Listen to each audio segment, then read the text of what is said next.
CM Revanth కు కేటీఆర్ సవాల్ చేశారు. సీఎం రేవంత్ చెప్పినట్లు కూలిందంటున్న మేడిగడ్డ బ్యారేజ్ పై చర్చకు రావాలని ఛాలెంజ్ చేశారు. ఇక చర్చకు రమ్మని సవాల్ విసిరితే రేవంత్ పారిపోయారని ఎద్దేవా చేశారు.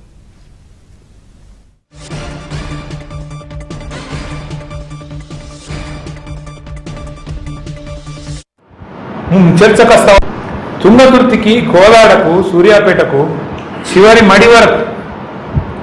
మడి వరకు నీళ్ళు ఇచ్చింది కేసీఆర్ కాళేశ్వరం ద్వారా. అది ఆయనకు తెలుసు, తెలియదని కాదు. కానీ ఎంత లంగా అంటే ఈయన వచ్చినాక 2 నెలల నుంచి నీళ్ళు లేవు. అన్ని తెలుసు, ఇది తెలుసు, అది తెలుసు. కానీ చర్చకు వస్తావా అంటాడు. మొన్న పోయినాం చర్చకు రమ్మండి, ఆడికెళ్ళి మళ్ళీ వీకిడు. మళ్ళీ చర్చకు వస్తావా నిన్న డైలాగ్. ఏమనాలి? చర్చకు పిలిస్తేనేమో పారిపోతాడు పిరికి సన్నాసి. మళ్ళీ చర్చకు వస్తావా కేసీఆర్, నాగార్జున సాగర్ కట్ట మీదకి వస్తావా? మేమన్నాం ఇక రారాబాయి, మరి మేడిగడ్డ బరాజ్ మీదకి రాయిగా ఆడిడేందుకు. మంచిగా ఉంది, అది కూలిపోలే. నువ్వు కూలేశ్వరం అని నీకు నెత్తి బాగాలేదు నువ్వు అంటున్నావు. కానీ నిన్నగాకుండా మా జగదీశ్వర రెడ్డి గారు పోయొచ్చు. మొత్తం మేడిగడ్డ బరాజ్ మీదనే కారు నడుపుకుంటా ఇక్కడనే కుంగింది, ఈయనే నా కారు ఉంది చూడుండ్రి.